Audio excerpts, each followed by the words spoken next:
Olá, no programa de hoje nós vamos falar sobre as reviravoltas na política do país e sobre os últimos acontecimentos envolvendo casos de pagamento de propina e Caixa 2 que apontam o presidente Michel Temer.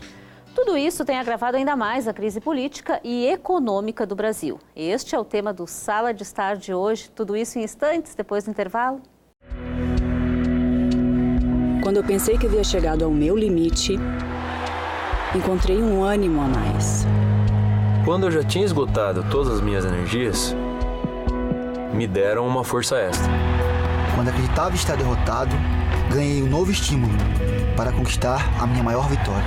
Viver é uma grande conquista. Ajude mais pessoas a serem vencedoras. Seja doador de órgãos. Avise a sua família. É o governo federal trabalhando para o Brasil avançar. O que transforma sonhos em conquistas? Muitas vezes é uma oportunidade. Conheça o programa de financiamento estudantil CredUni. O convênio entre Unicruz e Unicred para tornar seu sonho realidade. CredUni. Segurança para você ir além.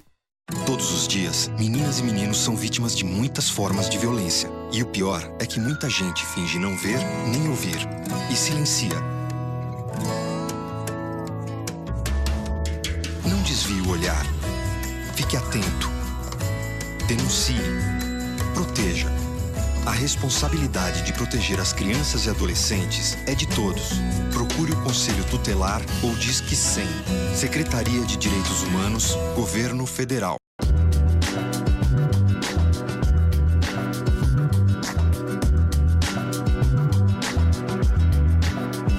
No programa de hoje eu vou conversar com a professora Raquel Souto, que é professora do curso de Direito aqui da Universidade de Direito Constitucional. É isso mesmo, professora? Isso. Seja bem-vinda ao Sala de Estar. Hoje Obrigada. A gente vai falar sobre um assunto polêmico, né, que há muito e muito tempo vem afetando o nosso país, que são todas as questões que envolvem esses escândalos políticos, né, envolvendo todos os políticos que fazem parte do nosso país. E para a gente começar essa nossa conversa, Raquel, eu queria te perguntar em termos práticos, né, o que significa todos esses últimos acontecimentos que vem acontecendo na nossa política, envolvendo o nome do presidente Temer agora, que está toda uma questão complicada, né, que se fala que ele tinha conhecimento de pagamento de propina e Caixa 2. Fala um pouquinho para a gente sobre essa questão. Como diz Tata Werneck, né, comente. Assim, nós estamos vivendo, né, uma crise política hoje no nosso país, uma crise que nós estamos enfrentando uma situação bem grave, uma situação política bem delicada e que com certeza está deixando todos nós perplexos, né, com essa real situação.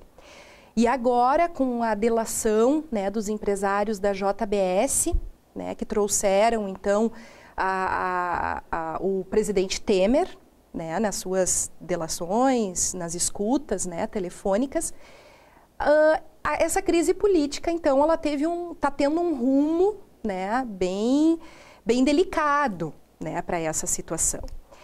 Claro que a gente tem que entender que toda delação, ela não pode ser sozinha, né, a prova que vá condenar, né? Mas ela é, na verdade, um indício de um contexto, ela vai fazer parte de um conjunto probatório, né? Então, ela tem, sim, uma importância, né? Mas não sozinha e isolada.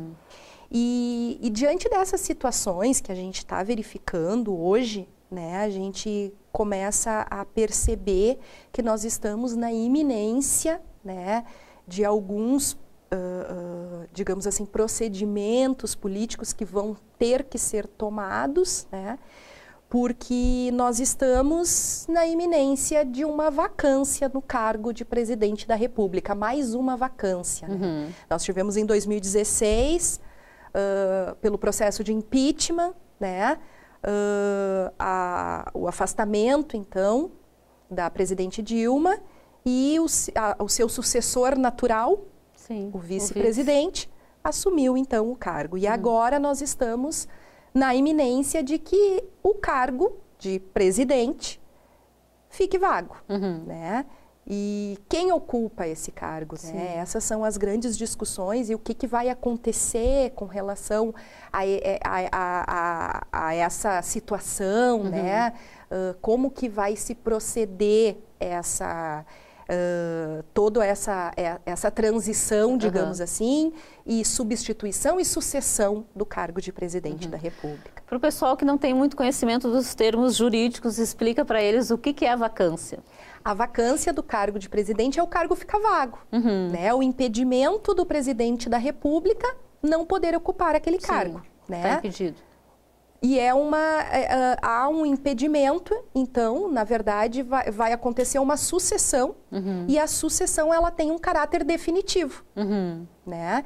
Então, vagou o cargo de presidente da República, então vai ser pela Constituição Federal, né, que nos coloca, esse cargo vai ter os seus sucessores, né, que já estão autorizados pela Constituição Federal, a ocuparem, então, esse cargo de presidente da República que está vago, né?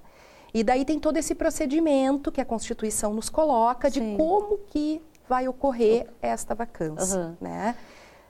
Me diz uma coisa, o presidente Temer, nos seus últimos pronunciamentos, disse que não renuncia. Sim. Né? Ele disse que não existe essa palavra no dicionário dele, né? Para ser bem clara. O que pode acontecer com o presidente Temer? Na verdade, eu vejo que a renúncia do presidente Temer seria a forma mais, digamos assim, menos penosa, digamos assim, né? E a forma que que seria a melhor saída, digamos assim. A forma mais tranquila de passar por tudo isso. Se é que existe melhor saída.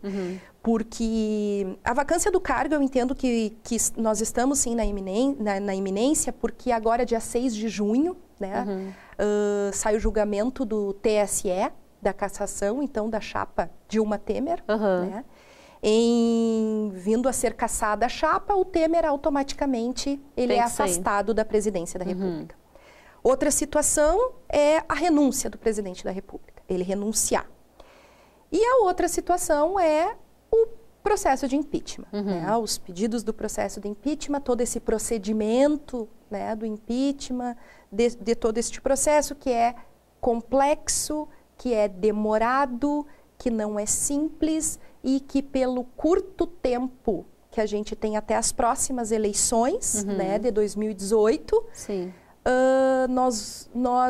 vai ser um processo bem demorado para isso, né?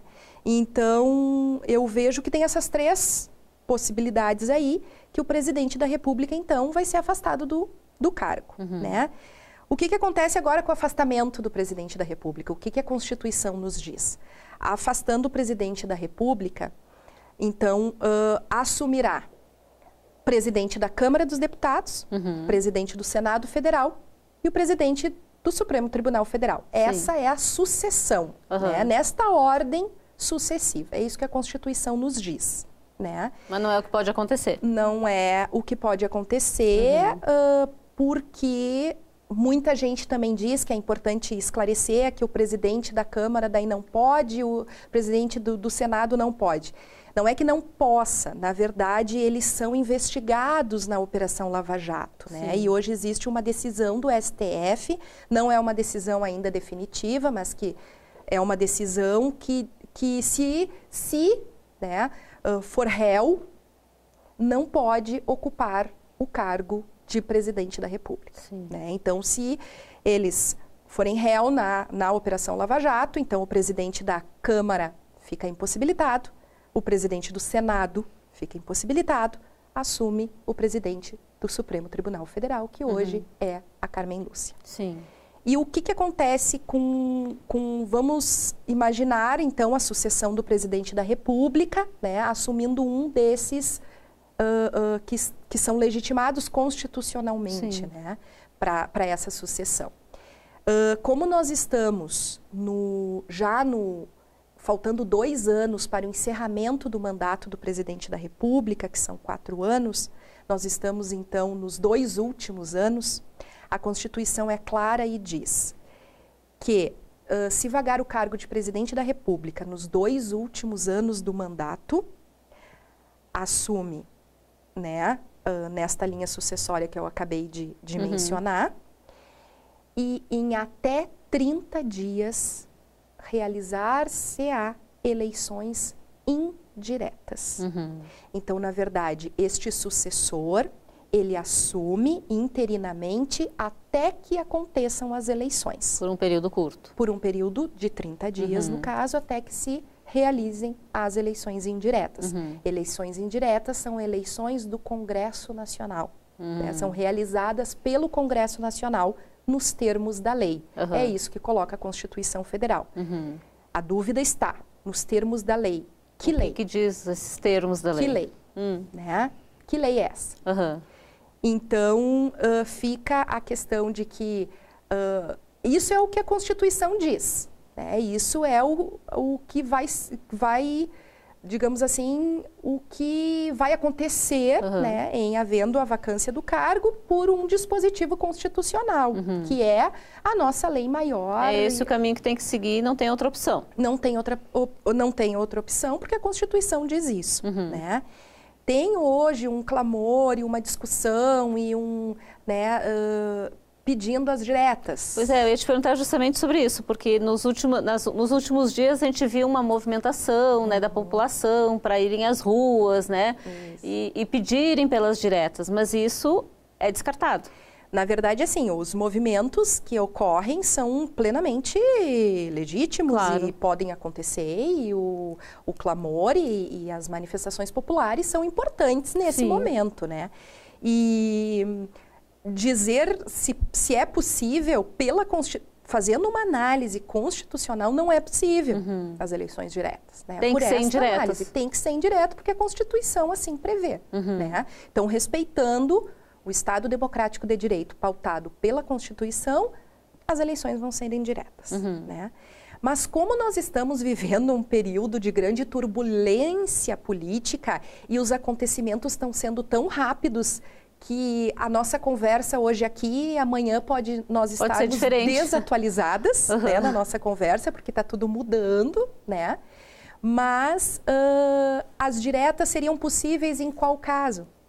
Havendo uma alteração ou modificação do texto constitucional, né?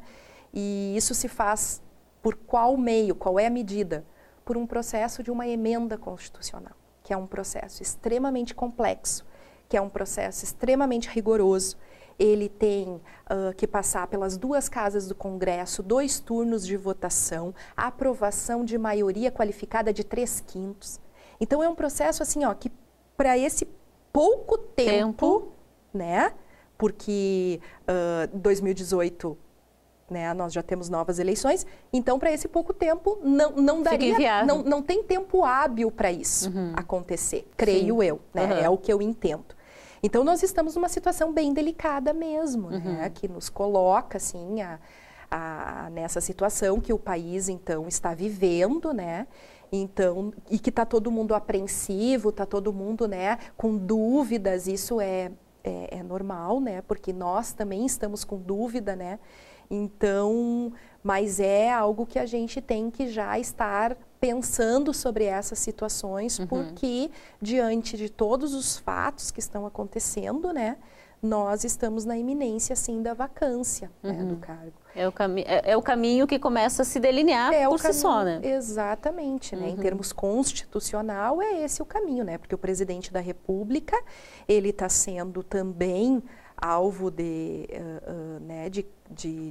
cometimento de crimes de responsabilidade, né? Que tanto é que ensejam os pedidos de impeachment, que hoje nós temos 12 pedidos de impeachment, né? Na Câmara dos Deputados, e a OAB também está, né, protocolando um pedido também de impeachment, né, na Câmara dos Deputados, porque o pedido de impeachment ele é feito ao presidente da Câmara dos Deputados, o presidente encaminha para uma comissão especial, né, para uma análise, para uma discussão, a comissão especial ela profere um parecer, né, e esse parecer vai para plenário, então, para votação dos deputados.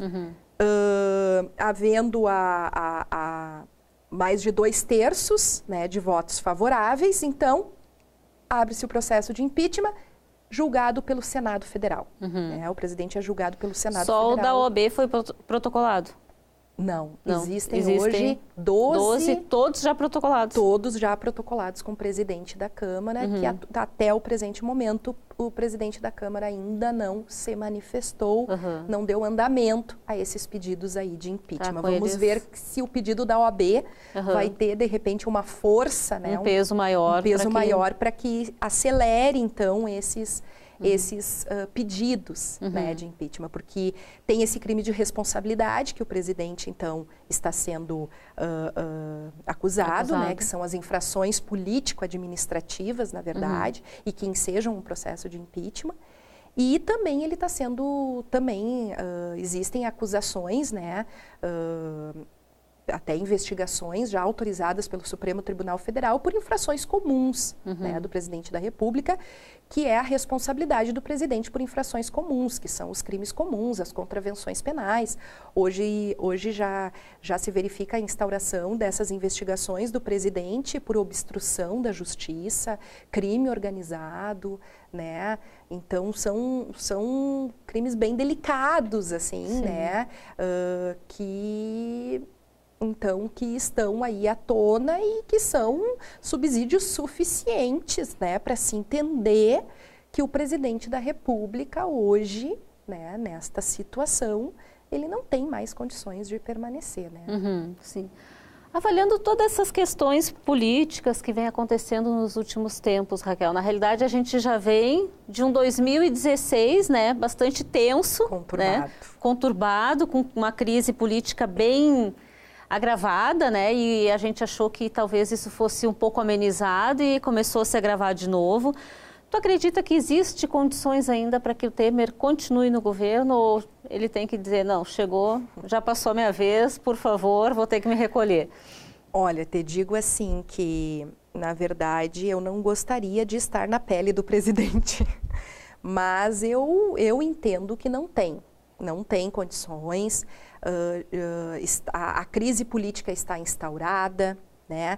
Há uma anormalidade política no nosso país hoje, né? Então, a situação está bem delicada. Eu não vejo assim condições do presidente da República conseguir, né, administrar o país diante dessa situação, né? E diante de todas essas colocações, diante de tudo que se está demonstrando, tudo que se está discutindo, né? Então, eu, particularmente, não vejo condições do presidente da República hoje continuar no governo. Né? Na realidade, ele está sendo bem resistente, né? Em não deixar o governo. A gente está bem, assim, digamos assim, que está todo mundo agora apreensivo no dia 6 de junho. Sim. Né? Que é o julgamento do TSE com relação à chapa Dilma Temer, que está todo mundo, né, apreensivos para se realmente vai haver a cassação da chapa, né? Porque se realmente acontecer, poderá, né, haver então a sucessão do presidente. Mas também a acusação e o julgamento, né, da chapa Dilma Temer também pode ter recurso, enfim, né? Então, eu entendo que diante dessa situação, dessa crise política, né, nessa anormalidade política que o país está vivendo hoje, eu entendo que a medida, né, ou a melhor medida, digamos assim, hoje para o país é a renúncia do presidente Temer. Até porque um novo pedido de impeachment, né, eu acho que mancharia muito mais o nome do país, né? Com certeza. Nós tivemos há um tempo atrás, com o Fernando Collor, tivemos o ano passado com a Dilma, né? Com a Dilma. Em abril de 2016, e num curtíssimo espaço de tempo, vamos passar por mais um terceiro, né? Tudo isso afeta de forma muito chata a imagem do país, né? A gente trabalhou por anos para recuperar uma imagem, uma credibilidade de um político sério, né? De respeito. E agora a gente vem com esse desparrame, né? Que todo dia tem um fato novo, né? Todo dia é um fato novo. Então, assim, é muito difícil um país conseguir recuperar e restaurar toda essa credibilidade dele também perante o resto do mundo, né? E o processo de impeachment também é um processo bem é um desgaste também para todos, né? Porque depois a votação é na Câmara, aí começam também as jogadas políticas de partidos políticos também, então tem toda essa questão, influência nos partidos políticos, que a gente sabe, né? Então, é mais um processo, o impeachment, que gera toda uma situação também que não é confortável para o país, né? Mas, né, e não havendo a renúncia do presidente da República, e se o presidente da Câmara realmente, né, fizer a gentileza de analisar os pedidos de impeachment e tramitar isso, levar adiante, acredito que o impeachment não vai... Não está descartado. Não está descartado o impeachment, com toda certeza não está descartado o impeachment, porque o presidente entende que ele não vai renunciar, né? Ele já afirma que não vai renunciar, né? Sim. Tá certo, Raquel. Eu queria agradecer muito a tua participação aqui. Eu acho que é muito bom a gente poder estar dividindo com o público lá de casa essas questões, esclarecendo um pouco, né, para a população que às vezes não consegue ter esse entendimento. Acho que vamos ter que aguardar as cenas dos próximos episódios, dos próximos capítulos, né, ver o que muda nessa turbulência toda para continuar podendo informar o nosso público. Isso aí. Obrigada. Eu que agradeço. O Sala de Estar de hoje vai ficando por aqui. Semana que vem a gente volta. Tchau, tchau.